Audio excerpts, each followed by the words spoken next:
दोस्तों एक बार फिर से पाकिस्तान और भारत का आमना सामना होता है और एक बार फिर से टीम इंडिया जीत जाती है और पाकिस्तान हार जाती है। अब पाकिस्तान कल 61 रन से हारी है। भाई साहब, पाकिस्तान कैसे हारी? यानी सिर्फ एक गलती। ये पाकिस्तान टीम अगर एक गलती ना करता तो इंडिया से पाकिस्तान ना हारता। अब पाकिस्तान क्रिकेट टीम ने कल कौन सी एक ऐसी गलती की जिसकी वजह से पाकिस्तान क्रिकेट टीम मैच हारा, वो गलती जब आपके साथ शेयर करूंगा तो आप भी हैरान रह जाएंगे कि हाँ, ये एक गलती जिसकी वजह से पाकिस्तान इंडिया के सामने डूब गया।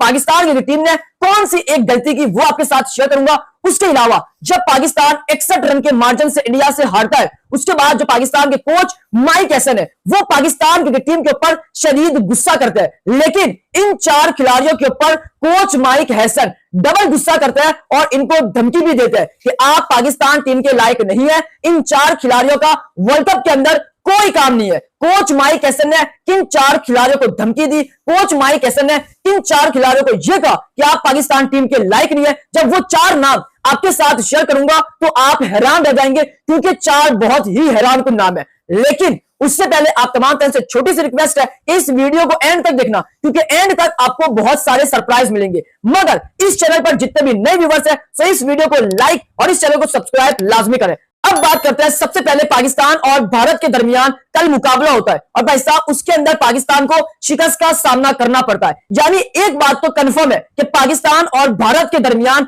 कोई भी अब राइवलरी नहीं रही, क्योंकि राइवलरी का मतलब होता है कि एक टीम 4 मैचेस जीतती है, एक टीम 3 मैचेस जीतती है। लेकिन यहां पर इंडिया 8 मैचेस जीत चुकी है T20 वर्ल्ड कप में और पाकिस्तान की टीम सिर्फ एक ही मैच जीती है। तो इसका साफ मतलब है कि राइवलरी अब नहीं रही। लेकिन पाकिस्तान की टीम भारत से कल कैसे मैच हारी? पाकिस्तान ने गलतियां तो बहुत की, लेकिन ये एक गलती पाकिस्तान को ले डूबती है। अब वो गलती कौन सी है फिर मैं आपको बताऊंगा कि जी कोच माइक हैसन इन 4 खिलाड़ियों के ऊपर बरस पड़े और इनको धमकी दी कि भाई आप पाकिस्तान टीम के लायक नहीं है, आप वर्ल्ड कप के लायक नहीं है, आपका कैरियर एंडिंग पर है। अब सबसे पहले आपके साथ शेयर करता हूं कि वो कौन सी गलती है जो पाकिस्तान को भारत के सामने ले डूबती है। सबसे पहले आपको याद होगा कि पाकिस्तान और भारत के दरमियान जब टॉस होता है तो भाई साहब टॉस के अंदर हैंडशेक का ड्रामा होता है। यानी इंडिया फिर से हैंडशेक नहीं करता। क्यों? क्योंकि उनमें एटीट्यूड है, वो क्रिकेट अच्छी खेल है, वो कर सकते हैं। अब यहां पर कप्तान आगा सलमान टॉस जीते हैं और टॉस जीते के बाद एक ऐसा फैसला करता है जिससे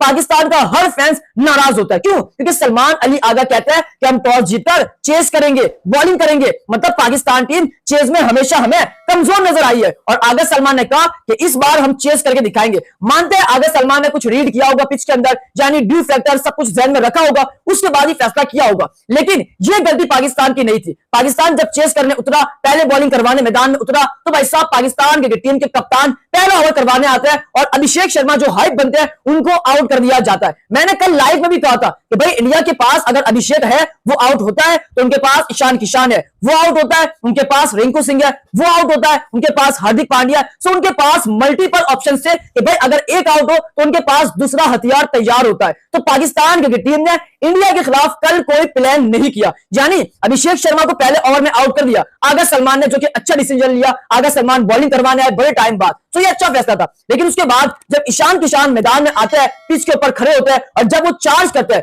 भाई साहब फिर वो रुकते नहीं है और हम क्या करते हैं वहां पर गलती करते हैं। यानी हम शाहीन को ले आते हैं, वो शाहीन जिसके पास एक्सपीरियंस है, वो शाहीन जो हमें 2021 से बीच में आ रहा है, यानी हर आईसीसी वर्ल्ड कप के अंदर वो लगातार अपनी पुअर बॉलिंग करवा रहा है और इस बार भी उसने पुअर बॉलिंग करवाई और हम हार गए। यानी इंडिया ने 174 बनाए। अब आप देखें आगा सलमान, ईशान किशन रन बना रहा है, वहां पर आगा सलमान स्पिनर्स को लगा रहा है। हाँ, स्पिनर ने अच्छी बॉलिंग करवाई अबरार के अलावा, मगर जिसकी हाइप बनी हुई थी, जिसकी कंट्रोवर्सी बनी हुई थी, जिससे टीम इंडिया डरा हुआ था, पूरा टीम इंडिया, उस्मान तारिक, आपने उसको 11वें ओवर के अंदर यूटिलाइज किया। मतलब जहां पर ईशान किशन सारा बिगाड़ कर चला गया था, रन्स बनाकर चला गया था, मोमेंटम टीम इंडिया की तरफ करके चला गया था, वहां पर आप उस्मान तारिक को नहीं लाए। जब वो आउट हुआ उसके बाद आप उस्मान तारिक को लाए, तो ये एक ऐसी गलती थी भाई साहब कि जिसकी वजह से टीम इंडिया के सामने हम हार गए। यानी उस्मान तारिक अगर पावर प्ले में आते तो मैं ये नहीं कह रहा कि वो विकेट लेते, मैं ये कह रहा हूं कि भाई साहब वो विकेट ले सकते थे। आप शादाब खान को लाए, एक्सपीरियंस है,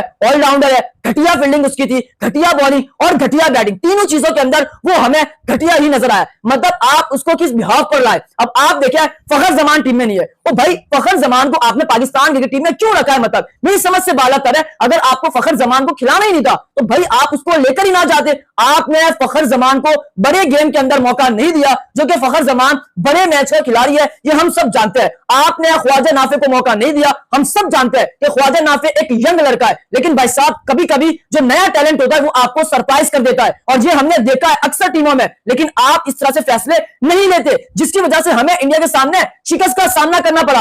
आपने बाबर आजम को मौका दिया, बाबर आजम ने क्या किया। बाबर आजम को इस चैनल के ऊपर मैंने बहुत बैक किया, लेकिन जहां गलती होगी हम आपके साथ शेयर करेंगे। भाई साहब बाबर ने क्या किया, मतलब जब बाबर आजम से हमें हिटिंग की जरूरत होती है तब बाबर आजम वहां पर डॉट करता है, और जब हमें डॉट की जरूरत थी, जब हमें पार्टनरशिप बनानी थी, तब बाबर आजम ने हिटिंग की और गलत शॉट खेलकर आउट हो गए। उसके बाद उस्मान खान आए, थोड़ा अच्छा परफॉर्म किया, लेकिन वो भी आउट हो गए। आपके ना शदाब चले, ना नवाज चले, ना फहीम चले, और शाहीन की तो क्या ही बात है। मतलब ये एक्सपीरियंस है और इसको हम लगातार मौके दे रहे हैं। आपके स्क्वाड के अंदर सलमान मिर्जा था, आपके स्क्वाड के अंदर नसीम शाह था, आपके स्क्वाड में वसीम जूनियर था, मगर आपने उसको ड्रॉप कर दिया। तो ये छोटी छोटी गलतियां पाकिस्तान को ले डूबती है। अब आप यहां देखें टीम इंडिया पाकिस्तान से जीतती है, लेकिन मजाल है कि वो सेलिब्रेशन करे, मजाल है उन्होंने खुशी मनाई हो। ये होती है टीम। भाई साहब वो हमें एक छोटी टीम समझ रही है, यानी हमने इतनी पुअर क्रिकेट खेली है। बैटिंग की बात कर ले, साहिब रजा फरहान मतलब 2 मैचेस के अंदर इतने अच्छे रन्स किए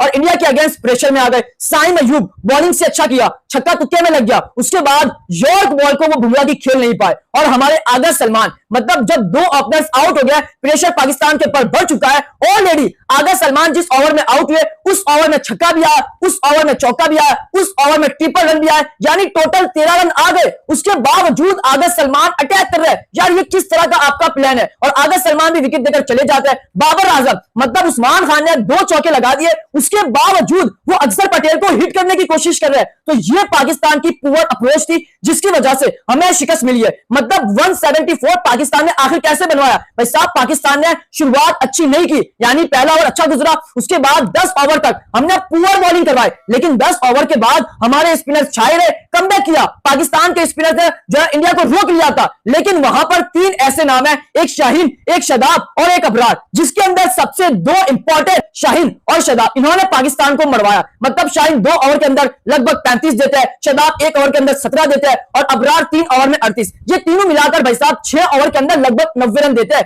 जिसकी वजह से पाकिस्तान को 174 का टारगेट मिलता है। मतलब उस्मान तारिक को आप पावर प्ले में नहीं लाए, और यही सबसे बड़ी गलती थी पाकिस्तान क्रिकेट टीम की। यानी पाकिस्तान कैसे आ रहा, ईशान किशान को अगर आप पकड़ लेते तो भाई साहब पाकिस्तान टीम मैच में होता, और ईशान किशान को पकड़ने के लिए आपको उस्मान तारिक को लगाना था, जो कि आगा सलमान ने नहीं लगाया। आगा सलमान को हम समझते थे कि वो टीम को फ्रंट से लीड करता है, लेकिन कप्तानी के अंदर घटिया अप्रोच, बैटिंग के अंदर घटिया अप्रोच, उस्मान तारिक को पावर प्ले में यूटिलाइज नहीं किया ईशान किशान के लिए। और भाई साहब उस्मान तारिक वो उस्मान तारिक जो 18वां ओवर करवा रहा है, जो 19वां ओवर करवा रहा है, भाई साहब कमाल की बॉलिंग। मतलब आखिरी के ओवर चार्ज के होते हैं, लेकिन मजाल है कि उसको कोई रन बनाए। भाई साहब जब इतना खतरनाक बॉलर है तो आपने उसको ईशान किशान के सामने क्यों नहीं लगाया, यही गलती है और यही से पाकिस्तान हारा है। अगर ईशान किशान पकड़ में आ जाता तो भाई साहब 174 ना लगता, और यही वजह है जिसकी वजह से हम हारे हैं। तो ये पाकिस्तान की कारकर्दगी थी, जिसकी वजह से हम 61 रन से हारे। अब आपको एक बात बताऊं कि भाई पाकिस्तान वर्ल्ड कप से बाहर हो सकता है अगर पाकिस्तान नामीबिया से हार गया, जो कि पॉसिबल है क्योंकि पाकिस्तान जिस तरह की क्रिकेट खेल रहा है, तो हम हार भी सकते हैं। इस वर्ल्ड कप के अंदर छोटी छोटी टीमें बड़ी टीमों को अपसेट कर रही है, सो नामीबिया भी हमें अपसेट कर सकती है। तो अगर पाकिस्तान नामीबिया से हार गए तो हमारा वर्ल्ड कप का काम तमाम हो जाएगा, क्योंकि यूएसए नंबर 2 पर है, उनका जो रन रेट है वो पाकिस्तान से बहुत बेहतर है, प्लस में। सो हम बहुत नीचे है। तो ये पाकिस्तान की गलतियां थी जिसकी वजह से हम इंडिया से हारे। लेकिन अब बात करेंगे कि भाई पाकिस्तान हार गया, लेकिन कोच ने जो है वो इन 4 खिलाड़ियों को धमकी दी है और इन 4 खिलाड़ियों के ऊपर शदीद गुस्सा हुए। हाँ, अब आप कहेंगे कि कौन से 4 खिलाड़ी है और कोच कैसे गुस्सा हुए। यानी कोच ने यह कहा कि जो मैंने आपको प्लान दिया था आपने उसको एग्जीक्यूट नहीं किया। सबसे पहले जो कोच है वो कप्तान आगा सलमान के ऊपर ब्लेम करते हैं, उनके ऊपर बरस पड़ते हैं और उनसे शदीद गुस्से में बात करते हैं। यानी कोच माइक हसन ये कहते हैं आगा सलमान को कि भाई जब पावर प्ले के अंदर 2 आउट हो गए तो आपने क्यों जसप्रीत बुमराह को चार्ज किया, हालांकि उसके ओवर में ऑलरेडी 13 रन आ गए थे। तो आगा सलमान ये कहते हैं ड्रेसिंग रूम के अंदर कोच को कि जी मैं पावर प्ले के अंदर तेजी से रन्स बनाना चाहता था क्योंकि आगे स्पिनर्स आते और उस वक्त रन्स ना बनते। ये आगा सलमान ने जवाब दिया, लेकिन कोच ने सलमान अली आगा को खड़ी खड़ी सुनाई है और यही कहा है कि भाई अगर आपकी इसी तरह परफॉर्मेंस रही तो आप पाकिस्तान क्रिकेट टीम से बाहर हो सकते हैं, क्योंकि आपको एशिया कप के अंदर भी देखा आपने परफॉर्म नहीं किया, आपने वहां ब्लंडर्स किए और आज भी आपने ब्लंडर्स किए कप्तानी में भी और बैटिंग में भी। तो एक नाम आगा सलमान है जिसका अब लगभग मुझे लगता है कि भाई साहब पत्ता हाल ही हो जाएगा, क्योंकि ये T20 का मटेरियल तो है लेकिन इसकी अप्रोच, इसका जो माइंड है वो ठीक नहीं है एज अ कप्तान। तो एक नाम आगा सलमान, उसके बाद कोच माइक हैसन, दूसरा जो खिलाड़ी है वो बाबर आजम है। यानी बाबर आजम के ऊपर सब ये कहते हैं कि भाई बाबर आजम बड़ा खिलाड़ी है, सुपरस्टार, हम मानते हैं। बाबर आजम का जो रोल है वो एंकर है। कोच माइक हैसन ने यही कहा कि आपका रोल एंकर का था, जब 3 आउट हो गए तो आपको वहां पर इनिंग को लंबा लेकर जाना था, आपको वहां पर डॉट्स करने थे, स्ट्राइक रोटेट करना था, लेकिन आपने गलत शॉट खेला। जो कि आपने जो शॉट खेला वो सामने की बॉल थी और आप उसको कहां लेकर जा रहे थे, पहला तो ये,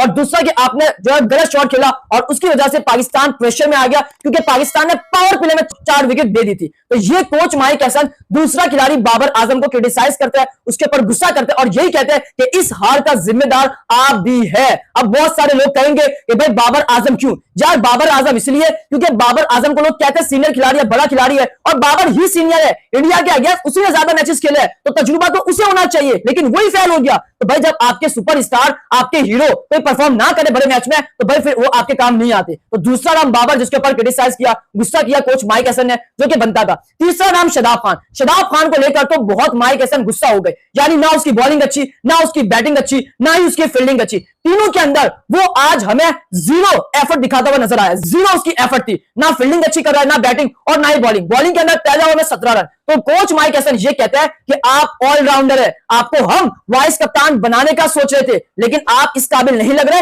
और शायद आप पाकिस्तान टीम से बाहर भी हो जाए, ये कोच माइक हैसन ने कहा। उसके अलावा जो चौथा नाम है वो नाम है शाहीन आफरीदी। यही कहा 2021 में आप थे, 22 में आप थे, 23 के वर्ल्ड कप में आप थे, 24 के T20 वर्ल्ड कप में आप थे, 25 की चैंपियन ट्रॉफी में आप थे और आप एशिया कप के अंदर थे, लेकिन भाई साहब आपकी परफॉर्मेंस जीरो है। आप पाकिस्तान टीम के असल जिम्मेदार है हार के, क्योंकि सलमान अली आगा ने पहला ओवर अच्छा करवाया, दूसरे ओवर के अंदर आपने टीम इंडिया को मोमेंटम दिया है। ये कोच माइक हैसन शहनशाह आफरीदी को कह रहे हैं, जो कि बिल्कुल ठीक कह रहे हैं। जब आप देखें एक ओवर के अंदर 1 रन है टीम इंडिया का, वहां शाहीन अगले ओवर में 15 से 17 रन दे देता है, जिसके बाद इंडिया के पास मोमेंटम पूरा आ जाता है और वहीं से फिर इंडिया शुरू होता है और 10-11 ओवर तक शुरू ही रहता है, रुकता नहीं है। तो कोच माइक हैसन शाहीन के ऊपर भी बरस पड़ते हैं। तो ये 4 नाम थे, एक शाहीन आफरीदी, एक शादाब खान, एक बाबर आजम और एक आगा सलमान। और कहीं ना कहीं अबरार को भी कोच माइक हैसन ने डांटा है, उसके ऊपर गुस्सा किया है क्योंकि वो मिस्ट्री बॉलर है और उसने भी बहुत पुअर बॉलिंग करवाई है। उन्हें भी यही कहा कि आप मिस्ट्री बॉलर है, लेकिन इंडिया के अगेंस्ट आपका क्या प्लान था, आप लग ही नहीं रहे थे कि पाकिस्तान के मिस्ट्री बॉलर है। यानी आप जिम्बाब्वे के अगेंस्ट, आप यूएसए के अगेंस्ट, आप नीदरलैंड के अगेंस्ट तो अच्छी बॉलिंग करवा लेते हैं, लेकिन जब आपके सामने एक अच्छी टीम आती है तो आप एकदम सारे के सारे एक्सपोज हो जाते हैं। ये सब बातें कर रहे हैं और coach mic Hesson dressing room के अंदर इन 4 से 5 खिलाड़ियों के ऊपर गुस्सा करते हैं और भाई साहब कहीं ना कहीं उनको धमकी भी मिलती है कि भाई अब ये आपके आखिरी मैचेस हो सकते हैं। तो कोच माइक हैसन शदीद गुस्सा है इन 4 से 5 नामों के ऊपर और होना भी बनता है। तो ये पाकिस्तान टीम की सूरत हाल थी। अब आप बताएं कि पाकिस्तान टीम क्यों हारा, किसकी वजह से हारा, कौन जिम्मेदार है, किसको ड्रॉप करना चाहिए, इस बारे में कमेंट बॉक्स में आपने लाजमी मेंशन करना है। ज्यादा सब्सक्राइब करें, इस वीडियो को लाइक करें, प्यारे से कमेंट करें। उम्मीद करता हूं कि आपको मेरा आज का व्लॉग काफी पसंद आया होगा।